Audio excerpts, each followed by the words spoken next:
안녕하세요. 시사건건 홀수영입니다.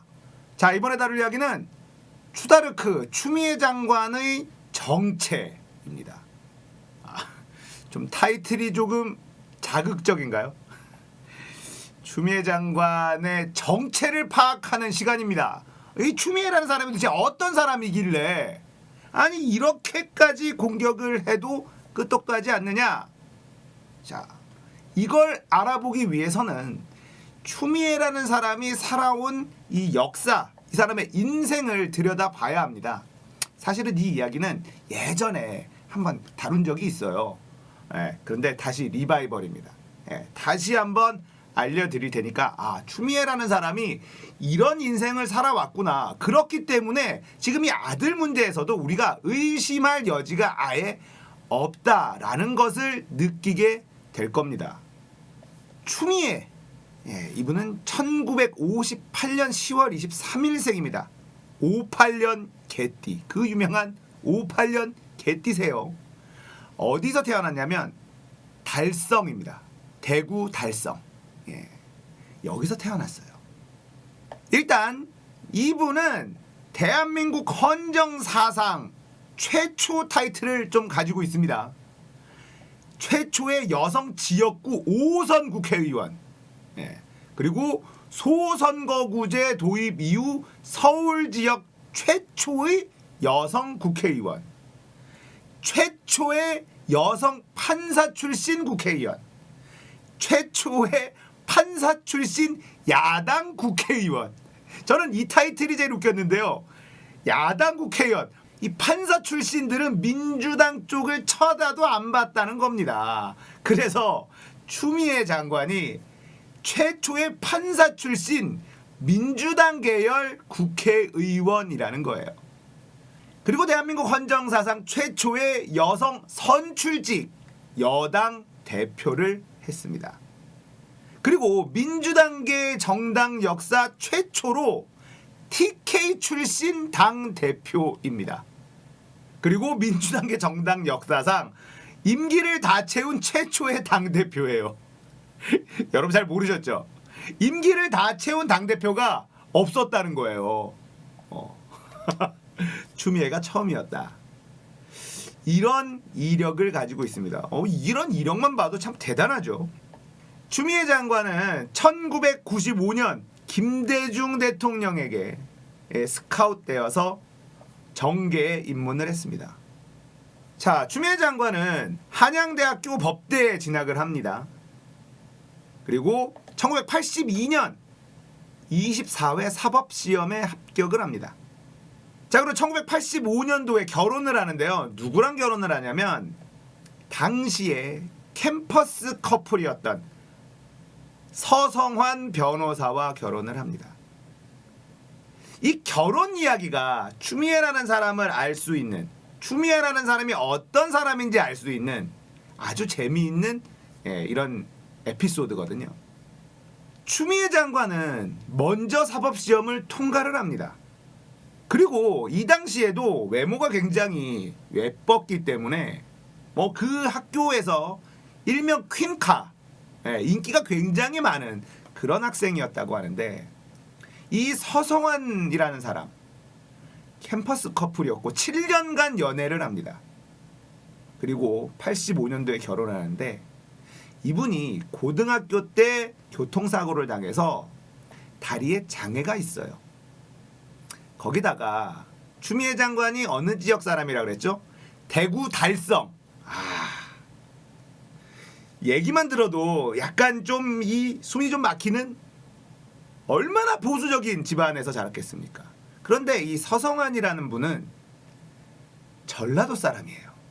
전라북도 정읍 사람입니다. 거기다가 다리가 불편해요. 거기다가 사법시험도 추미애보다 늦게 합격을 합니다. 자, 이 이야기, 이 드라마가 대충 그림이 그려지십니까? 세탁소를 운영하는 부모 밑에서 이남 이녀 중에 셋째로 자랐어요. 굉장히 어려운 집안 형편에서 너무너무 똑똑한 딸이 성장을 했고 한양대 법대에 진학을 하고 사법고시에 패스를 했어. 인물도 좋아, 인기도 많아, 혼처가 막 들어올 거 아닙니까? 그런데 이 딸이 장애가 있는 전라도 남자랑 결혼을 하겠다. 이 대구 달성에 사는 부모님이 가만히 있겠습니까? 절대 안 되죠. 자, 지금도 대구 하면 보수적인 분위기가 강해요. 그런데 이 80년대에 대구 달성에 계신 부모님이다라고 우리가 상상을 해보잖아요. 그 반대는 말도 안 됐을 겁니다. 그런데 추미애는 그냥 갑니다. 나 이 사람하고 결혼합니다. 그리고 이 추미애 장관님의 결혼 관련 에피소드들도 재밌는 게 있는데 이 서성한 변호사, 이 남편이 놔주려고 해요. 사법시험에 먼저 패스를 했고 그래서 너무 승승장구할 인생이 기다리고 있는데 왜 나 때문에 인생을 허비하느냐. 그래서 이 남자가 추미애를 놓아주려고 합니다. 그러자 추미애가 너 나 좋아하냐? 그럼 됐다. 더 이상 얘기하지 마라. 이런 에피소드가 있어요. 야, 진짜 멋진 분 아닙니까? 이 일화만 딱 놓고 보십시오. 어떤 반대가 있더라도 자신이 옳다고 믿는 것을 끝까지 관철시키는 성격을 가진 분이라는 거예요. 아, 진짜 이건 그 당시에 집안 분위기가 얼마나 안 좋았을지는 상상하기 힘들 정도예요. 자, 이런 에피소드 때문에 언론에서 추미애를 대구의 딸, 호남의 며느리 이렇게 표현을 하기도 했습니다. 그리고 김대중 전 대통령은 추미애를 정계로 영입한 이후에 호남 사람인 제가 대구 며느리를 얻었습니다. 고맙습니다. 라고 이야기할 정도였다고 합니다. 자, 이제 추미애 장관이 판사 시절 에피소드 또 들려드릴까요? 추미애 장관의 판사 시절도 아주 유명한 일화가 있습니다. 전두환 군부 독재 정권, 정말 서슬퍼런 시기였죠. 1985년 봄, 전두환 정권은 난장이가 쏘아올린 작은 공, 지금은 명작으로 평가를 받는 이 책 포함해서 한 100여 권이 넘는 책을 불온서적으로 지정을 하고 관련된 출판사, 서점 등을 압수수색을 했어요. 자, 간첩몰이 들어가는 거죠. 자신이 정권을 부당하게 찬탈한 세력들이었기 때문에 불안한 정권이었죠. 그래서 많은 반발 세력들이 있었고 이들을 잠재우기 위해선 일말의 카드가 필요했는데 바로 이게 간첩 조작. 거기에 이용된 것이 바로 이 불온서적이라는 거예요. 이 책을 읽으면 간첩이다. 이렇게 몰고 가기 위한 것이었죠. 자, 이 압수수색이 대대적인 전국 서점과 출판사에 대한 압수수색이 펼쳐지게 됐습니다. 그래서 전국 검찰에선 이때도 개검들이었죠. 검찰에서는 일제히 영장을 청구합니다.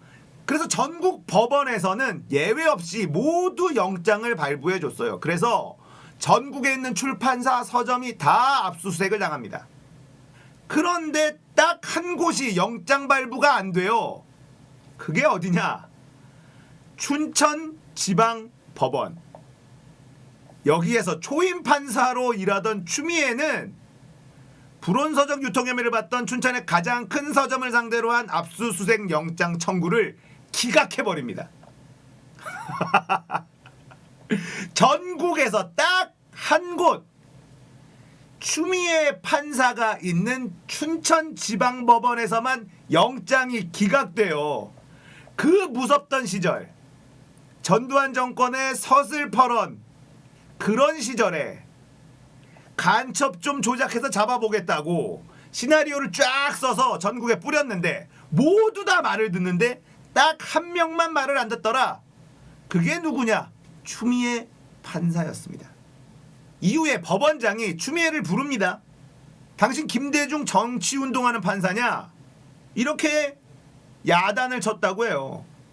나중에 추미애 장관은 이 사건에 대해서 독재 정권이 저지르는 진시황의 분석행위 같은 일을 용납해서는 안 된다는 생각에 그날 밤을 새우며 영장을 기각했다. 당시만 해도 김대중이라는 이름 석자는 금기와 편견의 상징이었고 불온의 대명사였다. 그렇게 저에게 김대중의 이름이 씌워졌지만 그분과는 생면부지였다. 실제로 인연이 맺어진 것은 그로부터 10년 뒤에 우연히 찾아왔다. 자, 이런 이야기를 직접 하기도 했습니다. 이 외에도 이 공안, 수사당국이 이런 공안 사건들을 막 만들잖아요. 구속영장을 막 남발하는데 추미애한테만 오면 번번이 기각되는 거예요. 자, 또 한 가지 에피소드. 경찰서장이 자꾸 영장이 기각되니까 한밤중에 추미애한테 전화를 걸어옵니다. 내일 다시 신청할 테니 꼭 발부해달라. 이렇게 화를 낸 거예요. 자, 이 당시에 초임 판사입니다. 엄청 어린 나이죠. 그러니까 아니 도대체 저 추미애라는 여자애는 나이도 어린 게 왜 이렇게 말을 안 듣지? 이런 생각을 가지게 된 거죠. 그래서 나이가 많은 경찰서장이 한밤중에 이제 화를 내면서 영장 발부해라 이렇게 딱 얘기를 한 거예요. 그런데 추미애는 이렇게 대응을 합니다. 영장 청구권자는 검사인데 왜 서장이 직접 전화를 합니까? 판사가 한번 결정에 외부로 나간 일은 번복할 수 없다 이렇게 얘기를 한 거예요. 또 다음날 법원장이 부릅니다. 아버지 같은 경찰서장한테 도대체 뭐라 했길래 서장이 이렇게 화가 난 거냐. 자, 이 당시 우리가 상상을 해보면 이 법원장도 아니 도대체 이 꼬맹이 여자 판사가 왜 이렇게 물을 흐리냐. 머리가 아프다. 이런 분위기가 팽배했을 것 같지 않습니까? 이 당시에는 다들 권력의 개들이었거든요. 판사나 검사나 다들 권력의 개들이었는데 갑자기 꼿꼿한 젊은 여자가 들어와서 난 못해. 그건 법에 맞지 않아. 뭐 이러고 있으니까 얼마나 짜증이 났겠습니까? 그래서 법원장이 또 불러가지고 너 도대체 왜 그러냐. 이 아버지 같은 경찰서장한테 뭐라 그랬길래. 자, 이러니까 추미애 판사가 죄송합니다 이렇게 물러섰느냐. 그러지 않았다는 거예요. 그래서 검찰 쪽에다가 문제 제기를 했어요. 왜 영장 청구는 검사가 하는데 경찰서장이 나한테 직접 전화를 하느냐. 검찰 측에 문제 제기를 했고 결국 경찰서장이 찾아와서 사과하는 선에서 마무리됐다고 합니다. 자, 이런 추미애라는 사람을 김대중 전 대통령은 유심히 들여다보고 있었던 거죠. 판사 10년 차이던 1995년에 김대중 전 대통령이 정계 복귀를 하면서 이 추미애를 영입을 합니다. 그래서 법원에 사직서를 내고 정계에 입문을 하게 되는 거죠. 자, 그 다음부터 정치인 추미애의 인생이 시작되는데 이 얘기는 아마 많이들 알고 있을 겁니다. 그래서 오늘은 딱 여기까지만 말씀드릴게요. 자, 이렇게 살아온 사람이에요. 결혼할 때, 판사로 재직할 때 이분의 삶은 정직하고 강직한 삶이었습니다. 불의를 참지 못하는 성격이에요. 자, 이렇게 불의를 참지 못하는 성격은 그런 DNA가 몸에 흐르고 있다는 겁니다. 이런 사람이 아들 조금 아프다고 부정 청탁을 해서 며칠 더 쉬게 한다고요? 그건 안 돼요. 그런데 왜 이 국민의 짐은 그런 공격을 할까? 이들은 그게 가능하기 때문에 그렇습니다. 뭐의 눈에는 뭐밖에 안 보인다 그러잖아요. 저는 이런 생각을 굉장히 많이 해요. 조국 정경심 교수의 이 수사, 이것도 이 정도면 뭔가 해 먹었을 것이다 라고 수사에 들어갑니다. 증거도 없이 수사에 들어가요. 기소합니다. 왜냐? 파면 100% 나온다라는 확신을 가지고 들어가는 거죠. 그런데 무슨 근거로 확신을 가지냐? 우리라면 그렇게 했거든. 우리라면 무조건 해 먹었거든. 안 해 먹을 수가 없거든. 추미애 장관 아들도 마찬가지입니다. 우리라면 청탁해서 그렇게 했거든. 사람 잘못 본 거죠. 추미애라는 사람은 그런 일을 저지를 수 없는 유전자를 가지고 태어난 사람이에요. 이 사람의 살아온 인생을 보면 그렇습니다. 자, 오늘은 추미애 장관의 정체에 대해서 알아봤습니다. 말씀드렸죠? 추미애 장관의 아들 문제는 더 이상 언급되는 것을 무시하셔도 좋다. 절대 아무 문제 없는 일이다. 자, 오늘 이야기는 여기까지입니다. 공감되셨다면 구독, 좋아요, 알람 설정 부탁드릴게요. 감사합니다.